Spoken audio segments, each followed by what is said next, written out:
মধ্যপ্রাচ্যে আবারও দ্রুত অবনতি ঘটছে নিরাপত্তা পরিস্থিতির। ইরান ও যুক্তরাষ্ট্রের মধ্যে চলমান সামরিক উত্তেজনা নতুন মাত্রা পেয়েছে পাল্টাপাল্টি হামলার ঘটনায়। সর্বশেষ ঘটনা প্রবাহে যুক্তরাষ্ট্র ইরানের একাধিক সামরিক স্থাপনাকে লক্ষ্য করে বিমান হামলা চালানোর পর এর জবাবে ইরান ও মধ্যপ্রাচ্যের বিভিন্ন দেশে অবস্থিত মার্কিন সামরিক স্থাপনাগুলোকে লক্ষ্য করে ক্ষেপণাস্ত্র ও ড্রোন হামলা চালানোর দাবি করেছে।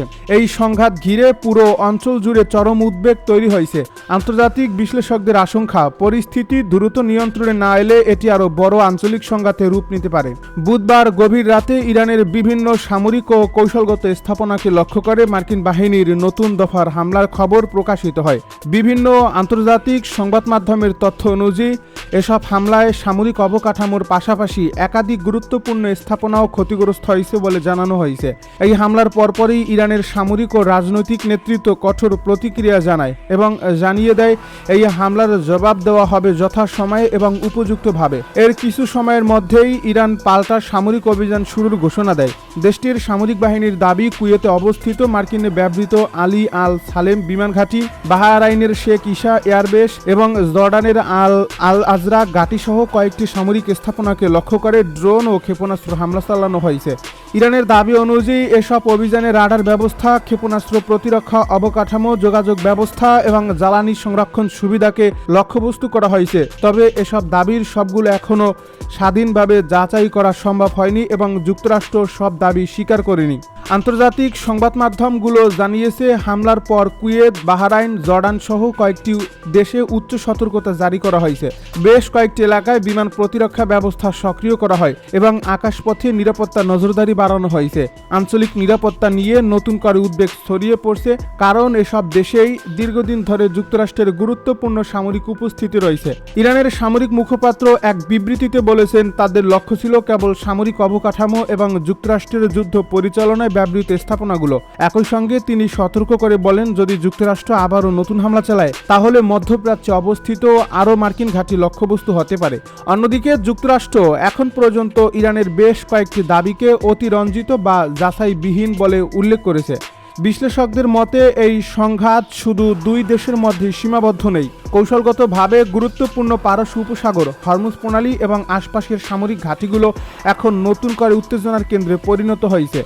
বিশ্বের উল্লেখযোগ্য পরিমাণ জ্বালানি এই পথ দিয়ে পরিবাহিত হওয়া সংঘাত দীর্ঘায়িত হলে আন্তর্জাতিক জ্বালানি বাজারেও বড় ধরনের প্রভাব পড়তে পারে। ইতিমধ্যেই তেলের বাজারে অস্থিরতার লক্ষণ দেখা যাচ্ছে এবং বিভিন্ন দেশ পরিস্থিতি নিবিড়ভাবে পর্যবেক্ষণ করছে।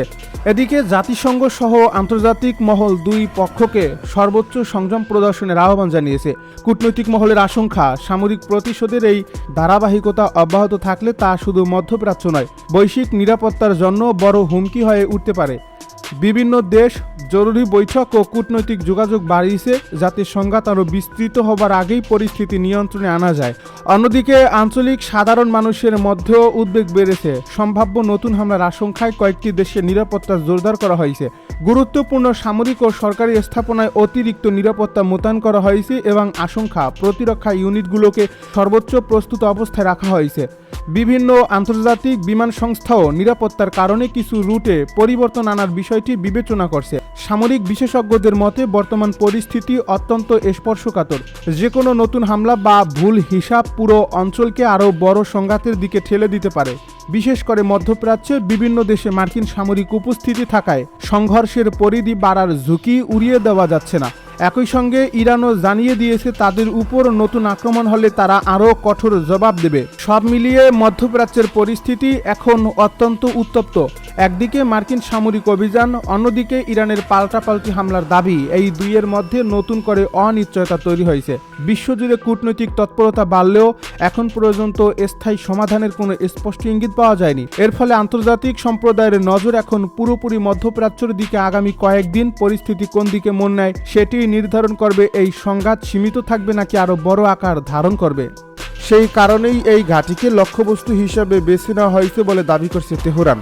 ইরানের দাবি অনুযায়ী এই হামলায় ঘাঁটির একটি গুরুত্বপূর্ণ রাডার বা আগাম সতর্কীকরণ ব্যবস্থা এবং মার্কিন সেনাদের ব্যবহৃত একটি সমাবেশ এলাকা লক্ষ্য করে আঘাত হানা হয়েছে। যদিও এসব দাবির স্বাধীন কোনো আন্তর্জাতিক যাচাই এখনও প্রকাশিত হয়নি। মার্কিন সেন্ট্রাল কমান্ডো এ বিষয়ে বিস্তারিত কোনো বিবৃতি দেয়নি। এর ফলে হামলার প্রকৃত ক্ষয়ক্ষতির পরিমাণ এখনও স্পষ্ট নয়। সামরিক বিশ্লেষকদের মতে আধুনিক যুদ্ধে রাডার ব্যবস্থা অত্যন্ত গুরুত্বপূর্ণ ভূমিকা পালন করে। একটি ঘাঁটির আগাম সতর্কীকরণ ব্যবস্থা কার্যকর থাকলে দূর থেকে আসা ড্রোন, ক্ষেপণাস্ত্র কিংবা রকেট দ্রুত শনাক্ত করা সম্ভব। সেই সক্ষমতা ক্ষতিগ্রস্ত হলে প্রতিরক্ষা ব্যবস্থার উপর অতিরিক্ত চাপ তৈরি হতে পারে এবং সাময়িকভাবে নিরাপত্তা ব্যবস্থায় দুর্বলতা দেখা দিতে পারে। তবে সংশ্লিষ্ট রাডার বাস্তবেই ক্ষতিগ্রস্ত হয়েছে কিনা সে বিষয়ে এখনও নির্ভরযোগ্য কোনো আন্তর্জাতিক নিশ্চিত তথ্য পাওয়া যায়নি। আইআরজিসি আরও দাবি করছে, এই হামলার সময় লক্ষ্যবস্তু এলাকায় অবস্থানরত মার্কিন সেনাদের সমাবেশস্থলেও আঘাত হানা হয়েছে, কিন্তু সেখানে কোনো হতাহত হয়েছে কিনা সে বিষয়ে যুক্তরাষ্ট্রের পক্ষ থেকে নিশ্চিত তথ্য প্রকাশ করা হয়নি। এ কারণেই ঘটনাটির বিভিন্ন দিক নিয়ে এখনও ধোঁয়াশা রয়ে গেছে। আন্তর্জাতিক সংবাদ মাধ্যমগুলো উভয় পক্ষের বক্তব্য তুলে ধরলেও স্বাধীনভাবে এসব দাবি যাচাই করতে পারেনি। তেহরান বলছে, কুয়েতের ভূখণ্ড ব্যবহার করে যুক্তরাষ্ট্র ইরানের বিরুদ্ধে সামরিক কার্যক্রম পরিচালনা করছে। সেই প্রেক্ষাপটে এই হামলাকে তারা আত্মরক্ষামূলক পদক্ষেপ হিসেবে বর্ণনা করছে। পাশাপাশি কুয়েতের জনগণের প্রতি মার্কিন সামরিক উপস্থিতি পুনর্বিবেচনায় আহ্বান জানিয়েছে ইরান। যদিও কুয়েত সরকার এ বিষয়ে আনুষ্ঠানিকভাবে কী অবস্থান নিয়েছে সে বিষয়ে বিস্তারিত তথ্য এখনও সামনে আসেনি। আন্তর্জাতিক সম্পর্ক বিশ্লেষকদের মতে কুয়েত উপসাগরীয় অঞ্চলে যুক্তরাষ্ট্রের অন্যতম গুরুত্বপূর্ণ নিরাপত্তা অংশীদার। দেশটিতে একাধিক মার্কিন সামরিক স্থাপনা রয়েছে এবং সেগুলো মধ্যপ্রাচ্যে বিভিন্ন সামরিক ও লজিস্টিক কার্যক্রমে ব্যবহৃত হয়। এর ফলে এই ধরনের কোনো হামলার দাবি আঞ্চলিক নিরাপত্তা পরিস্থিতিকে আরও সংবেদনশীল করে তুলতে পারে। বিশ্লেষকদের আরেকটি পর্যবেক্ষণ হলো, ইরান ও যুক্তরাষ্ট্রের মধ্যে উত্তেজনা যখনই নতুন মাত্রায় পৌঁছেছে তখন পারস্য উপসাগর জুড়ে নিরাপত্তা ঝুঁকি বেড়ে যায়। জ্বালানি সরবরাহ, আন্তর্জাতিক বাণিজ্য এবং সামুদ্রিক চলাচলের উপরও এর প্রভাব পড়ার আশঙ্কা তৈরি হয়। বিশেষ করে উপসাগরীয় অঞ্চলের বিভিন্ন সামরিক ঘাঁটি তখন সম্ভাব্য লক্ষ্যবস্তুতে পরিণত হতে পারে। এদিকে সামরিক বিশেষজ্ঞরা মনে করছেন, সাম্প্রতিক সময়ে ড্রোন এবং নির্ভুল ক্ষেপণাস্ত্রের ব্যবহার আধুনিক যুদ্ধের কৌশলকে নতুন মাত্রা পেয়েছে। তুলনামূলক কম সময়ে এবং দূরবর্তী অবস্থান থেকে গুরুত্বপূর্ণ সামরিক স্থাপনায় আঘাত হানার সক্ষমতা আগের চেয়ে অনেক বেড়েছে।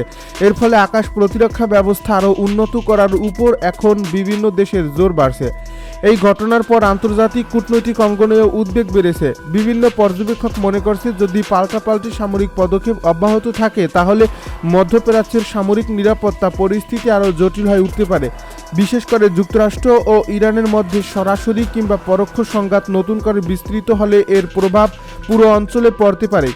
অন্যদিকে এখন পর্যন্ত যুক্তরাষ্ট্রের পক্ষ থেকে বড় ধরনের ক্ষয়ক্ষতির বিষয়টি নিশ্চিত না করায় ঘটনাটির প্রকৃত চিত্র নিয়ে অপেক্ষা করছে আন্তর্জাতিক মহল।